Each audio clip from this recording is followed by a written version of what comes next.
സംസ്ഥാനത്ത് പരസ്യ പ്രചരണം അവസാനിക്കാൻ ഇനി ഏതാനും മണിക്കൂറുകൾ മാത്രം. ആവേശം അതിന്റെ കൊടുമുടിയിൽ എത്തിച്ചേർന്നിരിക്കുകയാണ്. പത്തനംതിട്ടയിൽ നിന്ന് മിഥുൻ മുരളി ചേരുന്നു. മിഥുൻ, പത്തനംതിട്ട ഇത്തവണ വലിയ രാഷ്ട്രീയ ചലനങ്ങൾക്കാണ് വേദിയാകുന്നത്. Anto Antony, Anil K Antony, T M. തോമസ് ഐസക്. എന്തായാലും ശക്തമായ ത്രികോണ മത്സരം നടക്കുമ്പോൾ യുവമുഖം എന്നുള്ള രീതിയിൽ അനിൽ കെ ആന്റണിക്ക് വലിയ ജനസ്വീകാര്യത തന്നെയാണ് ഇവരും എടുത്തുകാട്ടുന്നതും. എങ്ങനെ വിലയിരുത്താം?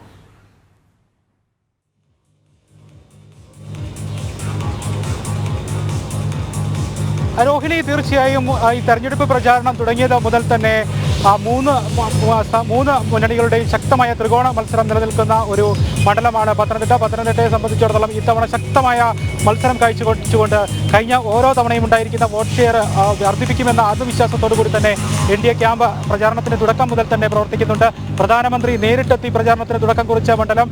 എൻ.ഡി.എയുടെ യുവമുഖമായ അനിൽ ആന്റണി പുതിയ ഭാരതത്തിന് വേണ്ടി, പുതിയ കേരളത്തിന് വേണ്ടി കഴിഞ്ഞ കാലങ്ങളിൽ മോദി സർക്കാർ നടപ്പിലാക്കിയിരിക്കുന്ന അടിസ്ഥാന സൗകര്യ വികസനങ്ങളടക്കം പത്തനംതിട്ടയിലേക്കും കേരളത്തിലേക്കും സാധ്യമാക്കുന്നതിന് എൻ.ഡി.എ പ്രതിനിധിയുടെ വിജയം അനിവാര്യമാണെന്നുള്ള മുദ്രാവാക്യം ഉയർത്തിക്കൊണ്ട് മത്സരിക്കുന്ന മണ്ഡലം. ഒപ്പം തന്നെ യു.ഡി.എഫിന്റെയും എൽ.ഡി.എഫിന്റെയും പ്രതിനിധിക്ക് എതിരെ നിൽക്കുന്ന ജനവിരുദ്ധ വികാരം എൻ.ഡി.എക്ക് അനുകൂലമാകുമെന്ന എൻ.ഡി.എ ക്യാമ്പിന്റെ കണക്കുകൂട്ടൽ തുടങ്ങി. എൻ.ഡി.എ വിജയപ്രതീക്ഷ കണക്കുകൂട്ടുന്ന മണ്ഡലങ്ങളിൽ ഏറ്റവും പ്രധാനമായിട്ടുള്ള ഒരു മണ്ഡലമാണ് പത്തനംതിട്ട. അതുകൊണ്ട് തന്നെ വളരെ വലിയ ആവേശത്തോടു കൂടി തന്നെയാണ് കൊട്ടിക്കലാശത്തിലേക്കും എൻ.ഡി.എ ക്യാമ്പ് കടക്കുന്നത്. അവാൻ ജംഗ്ഷനിലാണ് ഞാൻ നിൽക്കുന്നത്. മൂന്ന് മുന്നണികളുടെയും കൊട്ടിക്കലാശം ഈ ജംഗ്ഷൻ കേന്ദ്രീകരിച്ചാണ് നടക്കുന്നത്. മൂന്ന് മുന്നണികൾക്കും കൃത്യമായി ഈ നാൽക്കവലയുടെ ഓരോ ഭാഗം പോലീസ് സുരക്ഷാ ക്രമീകരണങ്ങളുടെ ഭാഗമായി നൽകിയിട്ടുണ്ട്. ഇതിൽ ഹോസ്പിറ്റൽ റോഡ് ഭാഗത്താണ് എൻ.ഡി.എയുടെ കലാശക്കൊട്ട് നിൽക്കുന്നത്. ഞാൻ നിൽക്കുന്നതിന് എതിർവശത്തുള്ള ആ ഭാഗത്താണ് എൻ.ഡി.എയുടെ കലാശക്കൊട്ട് നടക്കുക. അതിന് ചേർന്നുള്ള മറ്റൊരു ഭാഗത്ത് പ്രൈവറ്റ് ബസ് സ്റ്റാൻഡ് ഭാഗത്താണ് യു.ഡി.എഫിന്റെ കലാശക്കൊട്ട്. ഒപ്പം മുനിസിപ്പൽ സ്റ്റേഡിയം ഭാഗത്തൊക്കെ എൽ.ഡി.എഫിന്റെ കലാശക്കൊട്ടും കേന്ദ്രീകരിക്കും. ഏതാനും സമയത്തിനുള്ളിൽ തന്നെ 4 മണിയോട് കൂടി തന്നെ മൂന്ന് മുന്നണികളുടെയും പ്രവർത്തകർ ഇവിടെ സജീവമാകും. നിലവിലെ സാഹചര്യത്തിൽ ഇവിടെ ഈ പ്രചരണ വാഹനങ്ങൾ മാത്രമാണ് തലങ്ങും വിലങ്ങും. ഇപ്പോഴും അവസാന സമയവും വോട്ട് അഭ്യർത്ഥിച്ചുകൊണ്ട് ജനങ്ങളുടെ വോട്ട് തേടിക്കൊണ്ട് ഇവിടെ നിലയുറപ്പിച്ചിരിക്കുന്നത്. ഈ അല്പസമയത്തിനുള്ളിൽ തന്നെ മൂന്ന് മുന്നണികളുടെയും പ്രവർത്തകരും ഒപ്പം തന്നെ വൈകാതെ തന്നെ സ്ഥാനാർത്ഥികളും ഇവിടേക്ക് എത്തും. ഏറ്റവും ആവേശത്തിൽ തന്നെ ഇവിടുത്തെ പത്തനംതിട്ടയിലെ ജനങ്ങളിൽ നിന്ന് വോട്ട് അഭ്യർത്ഥിക്കുന്നതിനുള്ള ക്രമീകരണങ്ങളുമായി അവസാനവട്ട വോട്ടുകൾ കേന്ദ്രീകരിക്കുന്നതിന് വേണ്ടി, വോട്ടുകൾ തേടുന്നതിന് വേണ്ടി സ്ഥാനാർത്ഥികളും ഇവിടെ കേന്ദ്രീകരിക്കുമ്പോൾ അക്ഷരാർത്ഥത്തിൽ ഒരു ജനാധിപത്യത്തിന്റെ ഉത്സവത്തിന് മുന്നോടിയായുള്ള ഒരു കൊട്ടിക്കലാശത്തിന്റെ മാമാകത്തിന്റെ ഒരു പരിസമാപ്തി തന്നെ, ആവേശകരമായിട്ടുള്ള ഒരു പരിസമാപ്തി തന്നെ ഇവിടെ അല്പസമയത്തിനുള്ളിൽ തന്നെ കാണാനാകും. എൻ.ഡി.എ സംബന്ധിച്ചിടത്തോളം മൂന്ന് മുന്നണികളെക്കാളും മറ്റ് രണ്ട് എൽ.ഡി.എഫ്, യു.ഡി.എഫ് മുന്നണികളെക്കാൾ പ്രചാരണത്തിന്റെ തുടക്കം മുതൽ തന്നെ ബഹുദൂരം മുന്നിലാകാൻ എൻ.ഡി.എ സ്ഥാനാർത്ഥി അനിൽ കെ ആന്റണിക്ക് സാധിച്ചിട്ടുണ്ട്.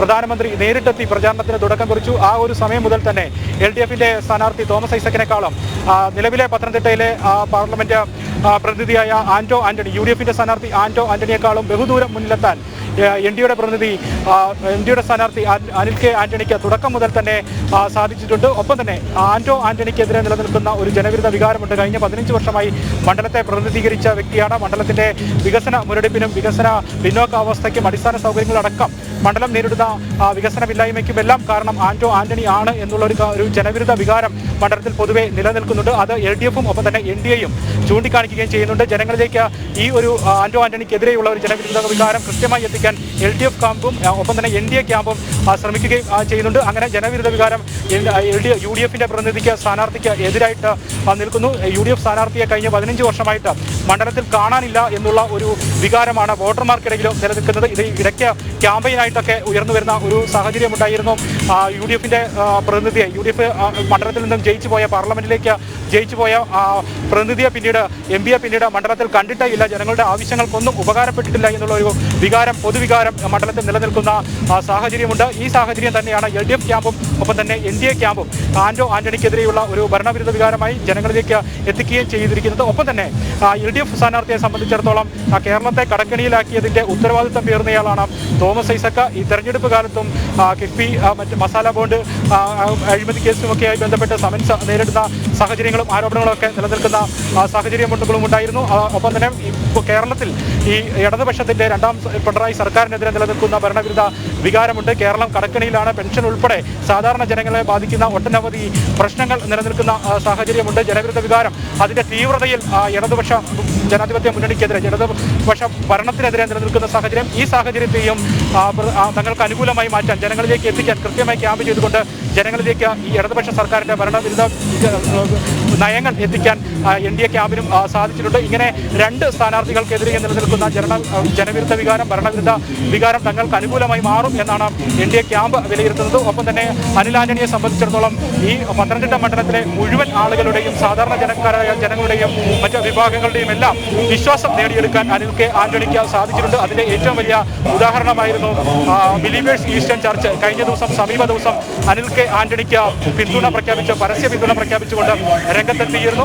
ഒരു NDA സ്ഥാനാർത്ഥിക്ക് ഒരു ക്രിസ്ത്യൻ സഭ പരസ്യ പിന്തുണ പ്രഖ്യാപിച്ചുകൊണ്ട് രംഗത്തെത്തുന്ന ഒരു സാഹചര്യം ഈ തെരഞ്ഞെടുപ്പ് കാലത്ത് വളരെ വലിയ രാഷ്ട്രീയ മാനങ്ങൾ ഉളവാക്കുന്ന ഒരു സാഹചര്യം തന്നെയാണ് NDA ക്യാമ്പ്. ഇപ്പോൾ തന്നെ അനിൽ ആന്റണിയും പറയുന്നത് പല കാര്യങ്ങളിലും മൈനോറിറ്റിക്കെതിരെ, ന്യൂനപക്ഷ വിഭാഗങ്ങൾക്കെതിരെ LDF-ഉം UDF-ഉം മണ്ഡലത്തിൽ, കേരളത്തിൽ കുപ്രചരണങ്ങൾ ഇറക്കുന്നുണ്ട്. ഈ കുപ്രചരണങ്ങളൊക്കെ ജനങ്ങൾ, ന്യൂനപക്ഷ വിഭാഗങ്ങൾ തള്ളിക്കളഞ്ഞു എന്നതിന്റെ ഏറ്റവും വലിയ ഉദാഹരണമാണ് ബിലീവേഴ്സ് ചർച്ച്.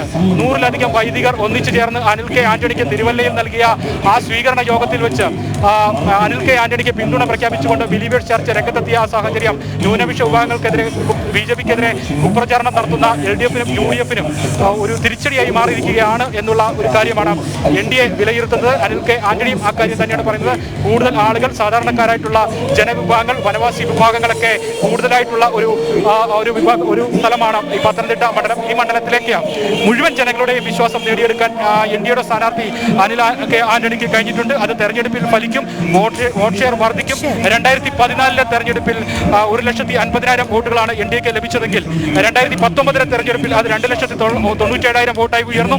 ഈ തവണയും ക്രിസ്ത്യൻ വിഭാഗങ്ങളടക്കം ഒപ്പം ചേർത്തുകൊണ്ട് മുഴുവൻ ആളുകളുടെയും വിശ്വാസം നേടിക്കൊണ്ട് വലിയ രീതിയിലുള്ള ഒരു വോട്ട് ഷെയർ വർദ്ധിപ്പിച്ചുകൊണ്ട് വിജയത്തിൽ കുറഞ്ഞതൊന്നും മണ്ഡലത്തിൽ നിന്ന് ഉണ്ടാകില്ല, വിജയം സുനിശ്ചിതമാണെന്നുള്ള ഒരു ആത്മവിശ്വാസമാണ് NDA ക്യാമ്പ് പങ്കുവയ്ക്കുന്നത്.